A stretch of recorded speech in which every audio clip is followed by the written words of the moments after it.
Olá, aluno, aluna. Vim por meio desta comunicar a vocês que nosso processo de conhecimento e de aprendizado vai continuar.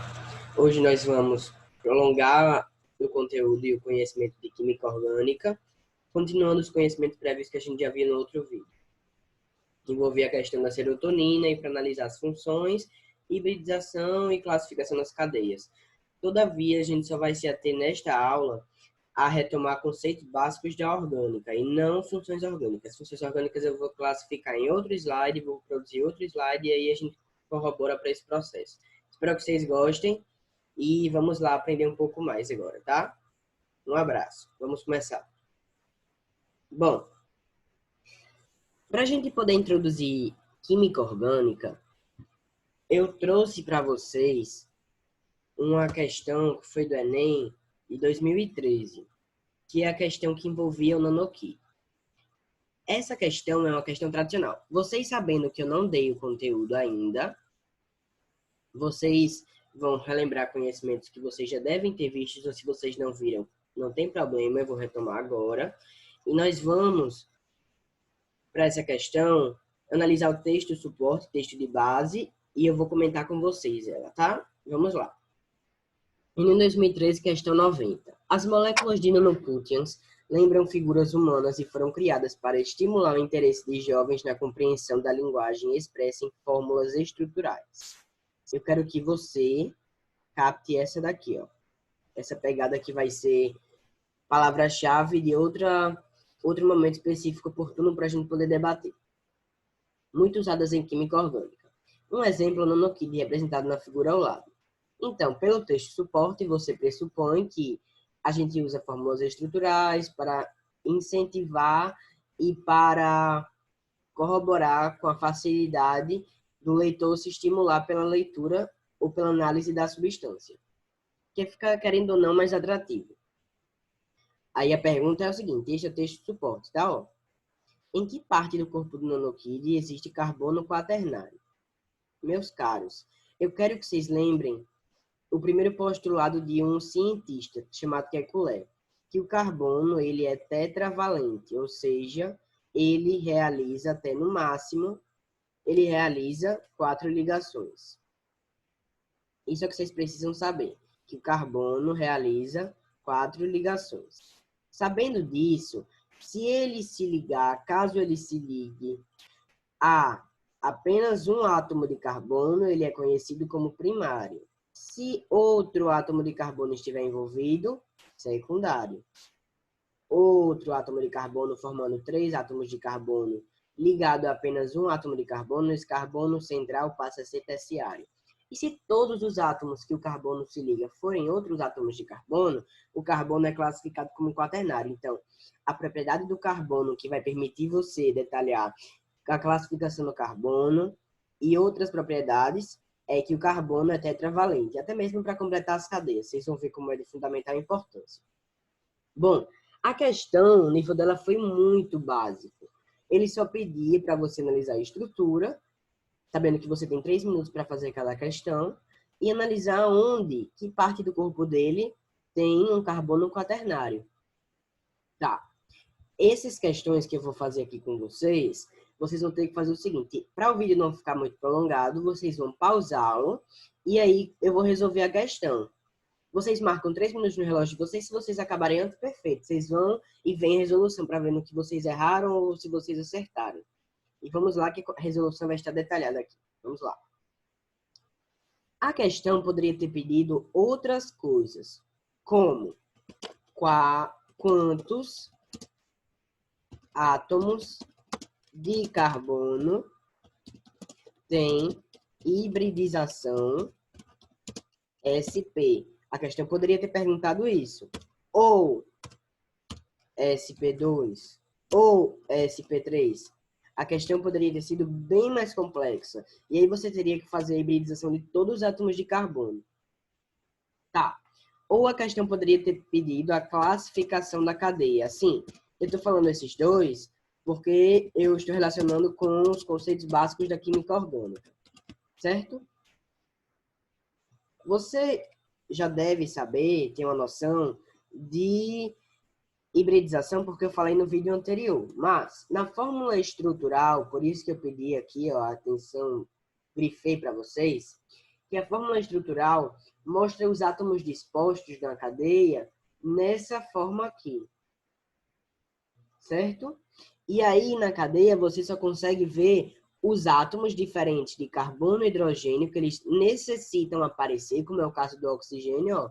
Ele aparece aqui na cadeia, e os carbonos são os pontos que são formados, certo? E aí vocês vão ver, 1, 2, 3, 4, 5, 6, 7. Aqui tem um carbono, ó, porque aqui tem uma ligação tripla, um carbono e outro carbono aqui nessa ponta. Por isso que a hibridização tanto desse quanto desse é SP, ó. Por quê, Casé? Como é que você sabe? Porque a geometria dele é linear. Se ele faz duas duplas ou uma tripla e uma simples, ele tem hibridização SP. Ele faz duas ligações ocupando, portanto, dois orbitais. Tá, Casé? Mas aqui, que é no anel aromático, olha só que massa. Ele tem hibridização sp2. A questão não está pedindo isso, tá? Só estou mostrando para vocês como ela poderia pedir de outra maneira. Aqui você tem sp2, por quê? Porque aqui tem uma dupla e duas simples. Casé, não tem enxergando outra simples aí não, é porque tem o oxigênio, o hidrogênio, perdão. Lembra que eu disse que para completar a tetravalência do carbono, que ele realiza 4 ligações, tem que completar apenas com hidrogênio. Pronto, é isso mesmo.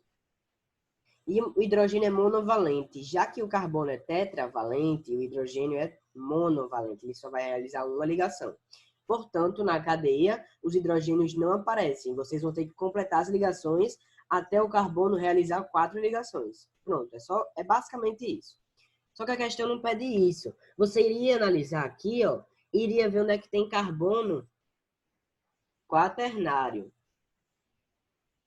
Você, como aluno que sabe os conceitos fundamentais e pela explanação que eu acabei de dar, iria saber que só tem carbonos quaternários nas mãos. Por quê? Exatamente onde eu botei a seta. Esse carbono aqui, ó, se liga a esse carbono, a esse e a esse da tripla. Então, ele tem hibridização sp3, ocupa 4 orbitais, realiza 4 ligações, todas as ligações com carbono, sendo classificado este átomo de carbono como carbono quaternário. E basicamente isso. Aí vamos para a nossa resolução comentada, que eu desenhei aqui, ó. Sim, e poderia ter pedido isso, tá? E você só atentar para duas classificações de cadeia do nanokid. Ela é heterogênea. Por quê? Porque tem um átomo diferente de carbono e hidrogênio ligado a 2 carbonos, certo? Então, por ter um átomo diferente de carbono e hidrogênio ligado a 2 carbonos, você tem um heteroátomo. E esse heteroátomo da família 6A, né? O oxigênio da família dos calcogênios. Tá. E a cadeia é insaturada, porque aqui a gente tem uma tripla e aqui a gente tem, ó, uma dupla, que são as chamadas ligações múltiplas, que eu vou tratar mais à frente, quando eu for tratar de classificação das cadeias. Então vamos para o próximo slide. No próximo slide ele vai mostrar a resolução comentada da questão que a gente acabou de fazer. Então olha só aqui, ó, vem comigo aqui. Carbono quaternário é o átomo de carbono que está ligado a 4 outros átomos de carbono em uma molécula. Então, podemos afirmar que a parte do corpo do nanokid onde existe carbono quaternário são as mãos. O nível da questão é básico e o conteúdo abordado é a introdução à química orgânica, classificação dos carbonos quanto à ligação entre si. E essa classificação dos carbonos quanto à ligação entre si é muito básico, não tenho o que falar, mas eu vou tratar mais à frente. Mas que muitas questões cobram ela, esse conteúdo. Então, olha só, este carbono está ligado a 4 átomos de carbono, ó. Tá vendo? Que são os radicais, ó, grupos metis. Grupo metil, grupo metil, grupo metil. Grupo metil é quando eu tenho CH3 e uma valência livre, ó. Valência livre e o grupo CH3. Pronto. MET de um carbono, íon de valência livre. Agora aqui, ó, mesma coisa, ó, tem uma tripla, tem um carbono aqui, e ele só faz simples, percebe? Por isso que a hibridização dele é sp3. Aqui não, aqui é sp, porque aqui faz duas ligações, ó, uma tripla e uma simples, com geometria linear, ângulo de 180 graus, e ele só faz duas ligações, ocupando, portanto, dois orbitais.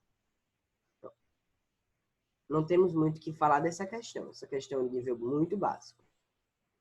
Tanto que no ano que ela foi feita, uma grande quantidade de pessoas acertou. Certo. Agora, nós vamos falar de química. Bom, a química ela se divide em três grandes grupos. Química geral, físico-química e a química orgânica, que é o nosso foco da aula. Esses dois eu vou tratar em outros momentos. E, basicamente, eles são preenchidos como química geral. Temos assuntos diversos, como propriedades dos compostos inorgânicos. Temos as funções inorgânicas, que é a estrutura da química inorgânica.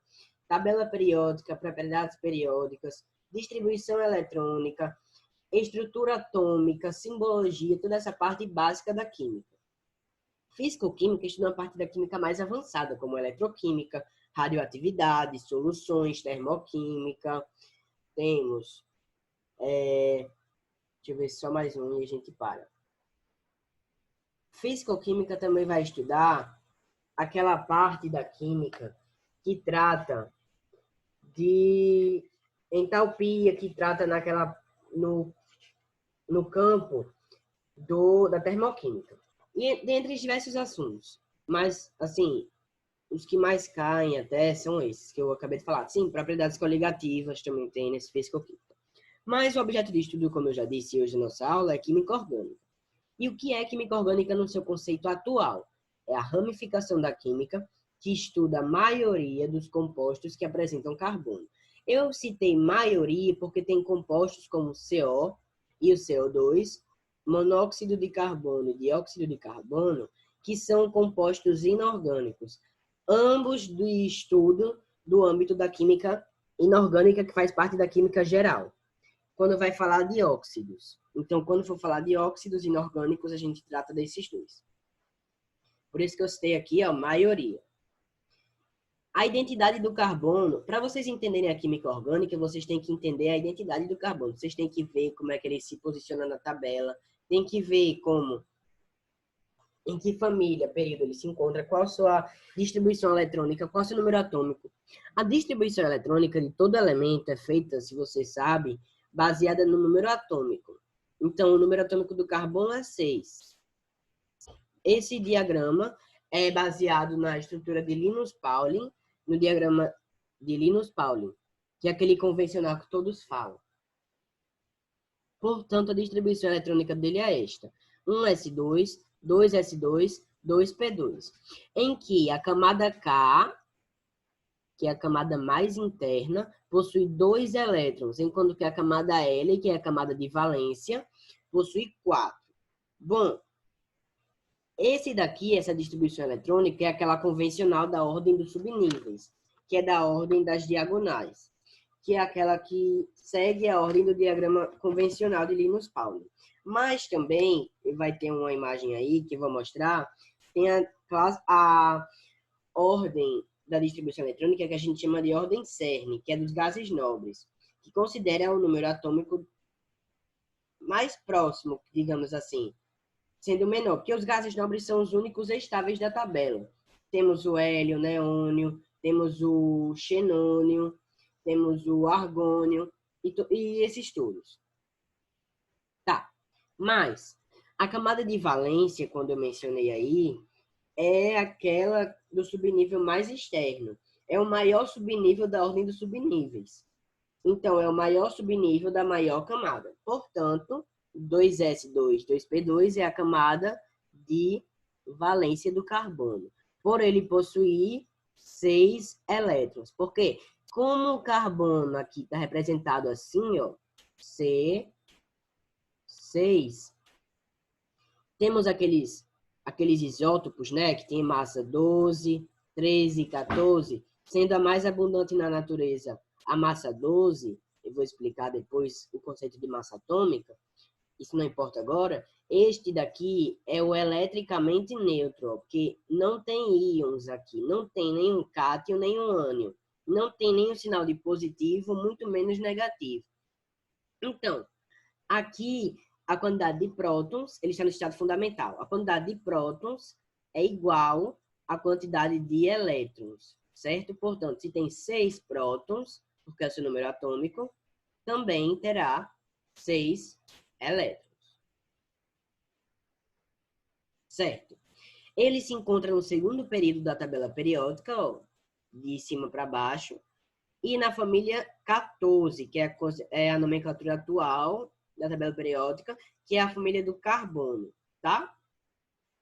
Então, eu vou mostrar aqui para vocês a posição dele na tabela e a simbologia dele.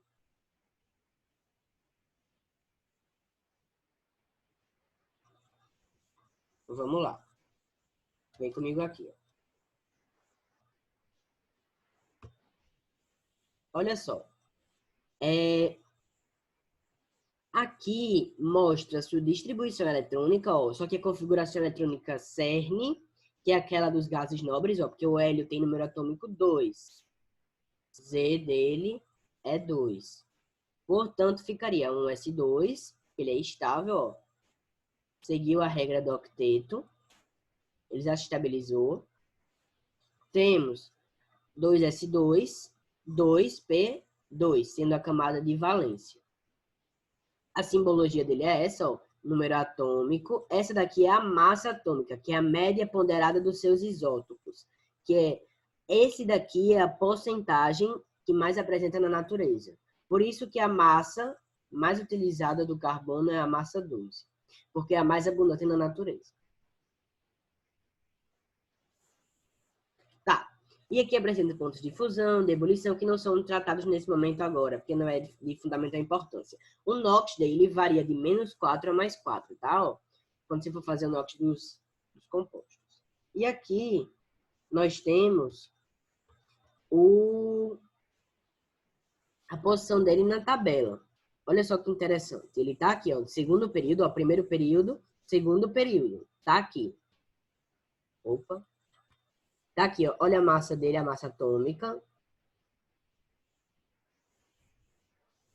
Número atômico dele. E ele se encontra na quarta família, ó. 1, 2, 3, 4. 1, 2, 13, 14, 15, 16, 17, 18. Grupo A é tudo isso daqui, ó. Grupo B. Então, elementos de transição externa, transição interna, que não aparecem todos aqui, que eu queria dar um enfoque ao carbono, elementos representativos, tá? Só para vocês se lembrarem de alguns conceitos da tabela periódica, mas vamos prosseguir nosso assunto. Olha só. E aqui eu vou só introduzir para a gente poder continuar na próxima aula, para a aula não ficar muito longa para vocês. Bom, química orgânica, como eu já falei, o conceito atual dela é aquela área que estuda as propriedades das substâncias que são formadas pelo átomo de carbono, que é objeto de estudo da química orgânica. E os compostos orgânicos, eles representam grande parte das estruturas encontradas na natureza. E tem diversas aplicações, como essências, combustíveis, solventes, fármacos, essas coisas todas. Até envolver algumas funções orgânicas que são os hidrocarbonetos. Bom, mas a gente vai para o histórico dela. Berzelius, que era um cientista, no século XIX, ele disse que a química orgânica era o quê? Era a química dos compostos dos seres vivos. Aí existia aquela representatividade da força vital, do vitalismo, que somente os seres que são vivos possuiriam a força vital responsável pela produção de substâncias orgânicas. Mas, como é que essa teoria da força vital foi derrubada? Wöhler ele sintetizou em 1822, uma primeira vez, um composto orgânico que era a ureia, que é uma substância volátil, tá? Ela evapora facilmente, por isso que vem aquele cheiro característico. A partir do aquecimento, então aqui foi uma reação de pirólise, certo? Não vou copiar porque senão demora. Pirólise, que é o aquecimento, que é a queima, do cianato de amônio, que é o composto inorgânico, que é um sal. Tá? Ó, aqui eu só vejo pela terminação. Cianato de amônio. Olha aqui, ó. Então, a química orgânica teve que ser reformulada no seu nome. Estudos de Lavoisier verificaram que todo composto orgânico era formado pelo elemento carbônico. Então, a química orgânica hoje é definida como a química da maioria, não se esqueça, dos compostos de elemento carbono. Aí aqui eu me controversiei, ó. Controversiei não. Corroborei para o fato do terceiro parágrafo. Algumas substâncias, apesar de possuírem carbono, não são orgânicas. São as substâncias de transição, pertencentes, inclusive, à química de estudo inorgânico, como carbono grafite, carbono diamante, cianetos, cianatos, carbonatos, bicarbonatos, CO2, CO, etc. Olha só que observação interessante. Toda substância orgânica possui átomos de carbono, mas nem toda substância que possui átomos de carbono é orgânica, como eu acabei de mostrar. Certo? E aqui, olha, aqui apresenta a síntese de Euler. Aqui ele sintetizou cianato de amônio. Lembrar que amônio NH4+, amônia NH3, CNO-, cianato de amônio, ó, que aqui seria a reação de pirólise, de aquecimento, por isso que eu mencionei aqui no texto. E aqui a gente tem a ureia, que é um composto orgânico. Estão vendo? Aqui, ó, dupla, simples, simples. Então aqui a gente tem, só para vocês já irem se aprofundando para irem pesquisando para as próximas aulas. Uma sigma, outra sigma, outra sigma e outra pi. Eu vou comentar sobre ligações sigma e pi mais à frente, mas basicamente a sigma é uma ligação que é covalente, tanto a sigma quanto a pi são covalentes, mas a sigma ela é a interpenetração frontal entre dois orbitais atômicos, que podem ser S, P, D ou F, não importa. E ela é muito mais forte do que a pi. Enquanto que a pi ela ocorre geralmente em orbitais que são do tipo P, e ela é caracterizada quando a gente faz o emparelhamento lateral ou a sobreposição lateral dos orbitais atômicos. Por isso que qualquer força que atue vai quebrar a ligação, que é muito fraca. Então, a hibridização desse carbono por possuir 3 sigmas e uma pi, por realizar uma dupla e duas simples, é sp2. Por quê? Porque realiza 3 ligações, ocupando, portanto, 3 orbitais. Então é isso. Espero que você tenha gostado, desfrutado desse momento. Hoje a gente começou com coisas básicas, mas na próxima aula, em outro momento oportuno, nós vamos continuar esse processo de aprendizado. Espero que vocês tenham gostado.